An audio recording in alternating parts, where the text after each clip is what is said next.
Hello everyone, welcome to the Succulent, and today we will be talking about the Echeveria Prolifica.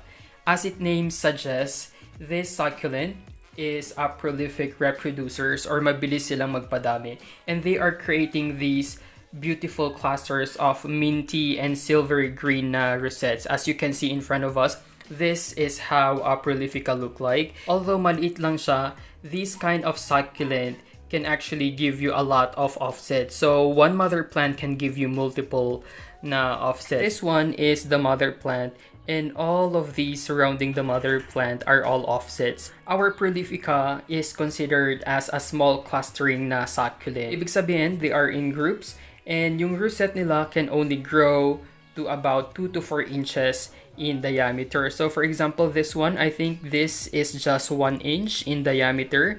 Ayan sila. And yung ating pinaka-mother plant sa gitna, that's probably around 2 inches in diameter. So it will still continuously grow until it reaches nga yung maximum na diameter nila, which is yung 4 inches. Kahit na maliliit lang sila, they can easily fill in yung inyong mga pots or inyong containers kung saan sila nakalagay.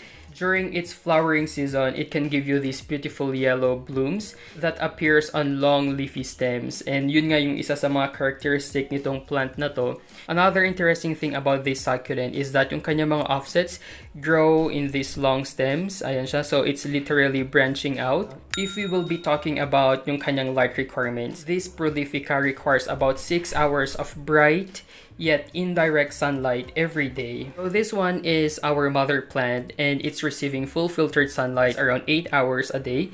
Aside from its silvery mint na color, this succulent, once stressed, will give you this parang pinkish sa kanyang leaf margins. Ayan yung itsura niya. The color would be more vibrant if we will be shooting this outdoors. But even though we are shooting this indoors, you could appreciate yung pagka-pinkish nung kanyang mga leaf margins. So, including this one, yung kanyang mga babies or offsets doon sa gilid. Ayan, they are already starting to get stressed. If you're gonna be exposing it to direct sun to achieve these stress na color, we have to do it gradually as they are prone to leaf sunburn. And kung ilalagay natin sila sa very low light areas, whether that's outside or inside, these plants may also ethiollate or mag-stretch out siya because it's trying to seek for more sunlight. And because of that, it could also lose yung kanyang round and compact na shapes. As with other succulents, watering this is very important. We have to be extra cautious, especially that we need to ensure na there's no water na would sit dito sa kanyang pinaka-rosettes, because if that's gonna happen, it could lead to fungal infections or rot. And instead of watering dito sa kanilang pinaka-rosettes or sa kanilang pinaka-leaves, we have to water the succulent from underneath. So for example, if you're gonna be watering, you're just gonna aim directly doon sa pinaka-baba.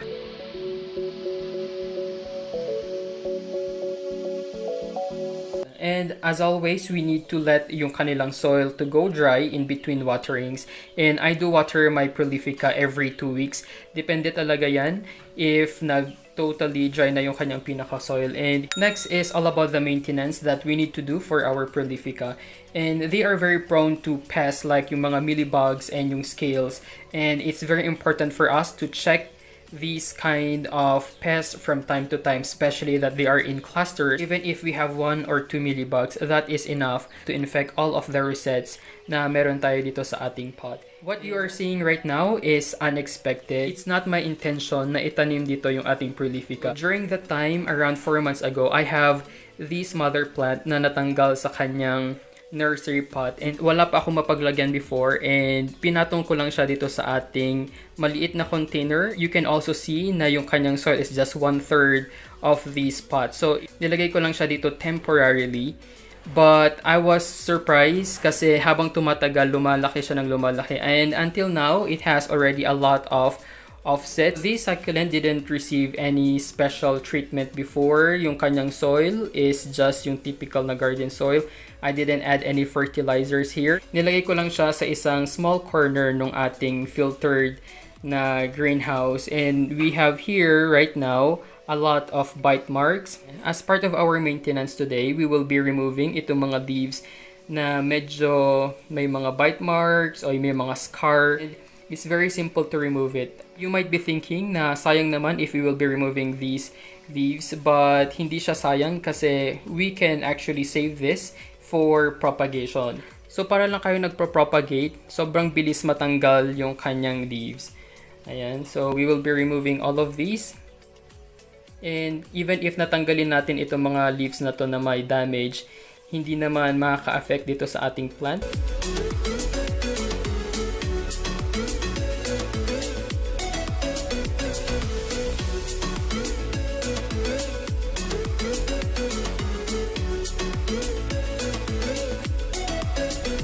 So we are done removing some of those leaves, and as you can see, we can already have a better look ng ating mga Prolifica. Pagdating sa soil, hindi masyadong maarte itong ating Prolifica. It can grow literally everywhere as long as it is well draining. So I have made a soil mix. This one is a very deep na pot, and what I usually do is ito sa kanyang pinakaunang layer, I put some gravel, mga bato-bato lang siya. So may mga maliliit tayo doon. We also have yung mga big chunks of these rocks. So nilagay ko lang siya dito sa pinaka-bottom na part so that pag nag-overwater tayo, still hindi buong soil yung masusok. And it really helps na this one is a clay pot, so yung air circulation natin would be very good. For our soil mix, I have yung two kinds. Itong soil mix na to is a combination of compost, yung mga ipa ng bigas, and some garden soil. Naghalo na rin ako ng Osmocoat dito sa soil mix na ito. After nga nung first layer ng gravel natin, we will be adding this. And after, we will be adding yung pinaka-last na layer, which is this one. So we have yung ating vermicast, cocoa peat, we have yung ating mga pumice stones dito. So this is gonna be our top layer na soil, since dito naman talaga directly na itatanim yung ating Prolifica mamaya.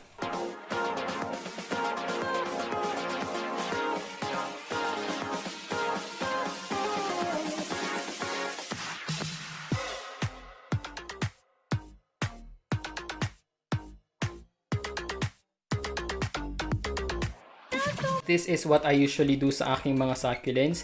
Sa pinakababang layer, I have yung mga gravel and yung ating ordinary soil. Then sa pinakatop na layer, that's the time I put itong ating special na soil mix.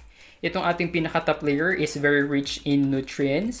And at the same time, dito sa ating pinaka-second layer, it has yung ating time-release na fertilizer, which is yung Osmocoat. So that's really good for 3 to 4 months. Now, let's try to talk about yung propagation nitong ating mga Prolifica. So it's very simple. We can easily propagate them sa kanilang leaves. And if we are trying to touch itong ating Prolifica, medyo sensitive yung kanilang leaves, and pag nahawakan lang natin sila slightly, sometimes mabilis mahulog. Although pag nahulog siya, it can easily propagate dito sa kanyang pinakailalim. So for example here, may kita ninyo ang daming leaf na nahulog. They will actually grow on their own. Sobrang daming offsets sa pinakababa. This one is an example of a leaf propagated na Prolifica. Tumubo siya on its own, but since it's not receiving sufficient sunlight, nag-ethiolate na sila. Another way of propagation is yung ating stem cuttings, and sobrang dali niyang i-propagate since you can visibly see yung ating stem, and all you need to do is make a clean cut. If we will be doing yung inyong mga stem cuttings, from the very last na leaf natin, you have to give an allowance of 1 to 2 inches na haba nitong stem, kasi if you will be replant this, at least 1 inch yung nakalubog sa kanyang soil.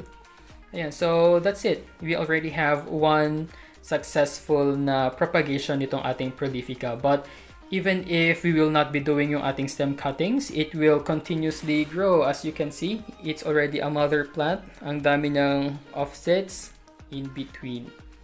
Ayan siya. Kaya if you are someone na gusto magpadami ng succulents, then this one is the best option for you. Right now, we will be doing our repotting.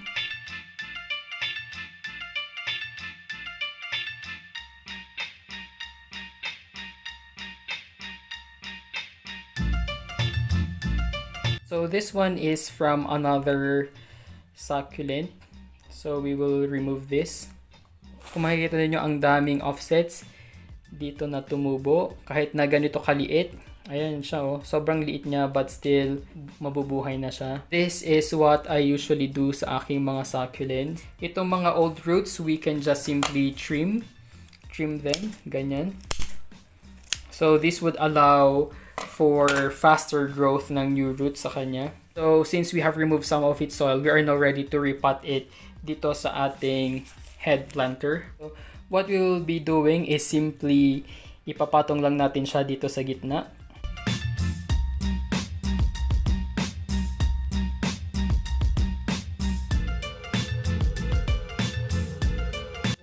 Itatanggalin na rin natin siya. We'll just try to fix itong mga ito. If you notice, pinatong ko lang siya dito sa kanyang new pot. Hindi ko talaga siya binaon kasi I want na yung kanyang roots would naturally penetrate itong kanyang pinakabagong soil. In less than a minute, na-repot na natin siya agad.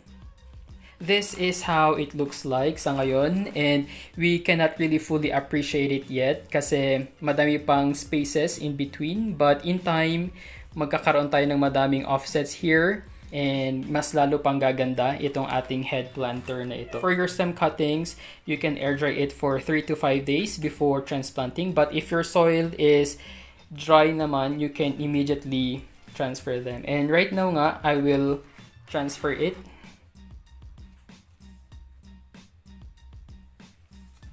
And we also have another. We will put it dito naman sa gilid.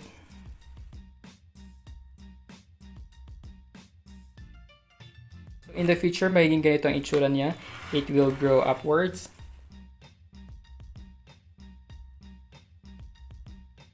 Even itong ating mga leaves. Ayan siya, itong mga tumutubong bagong tubo. Yeah, so walang masasayang dito sa ating Prolifica kasi itong kanyang mga leaves, you can just simply propagate them.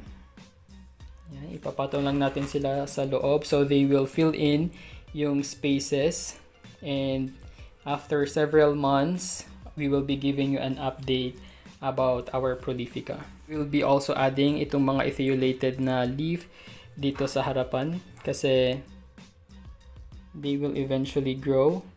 If you wish to clean yung kanyang roots and trim and wash yung inyong succulents, it would look like this. So this one is an air-dried na Prolifica. After nga siyang ma-air-dry and ma-trim, in just 7 days, you would really see new roots na tumutubo sa kanya. You can always have this kind of option kung saan you will air-dry your succulents first before repotting. So that's all for our care guide today. Don't forget to like and subscribe to our YouTube channel. You may also visit our Facebook page at Desert Succulent PH.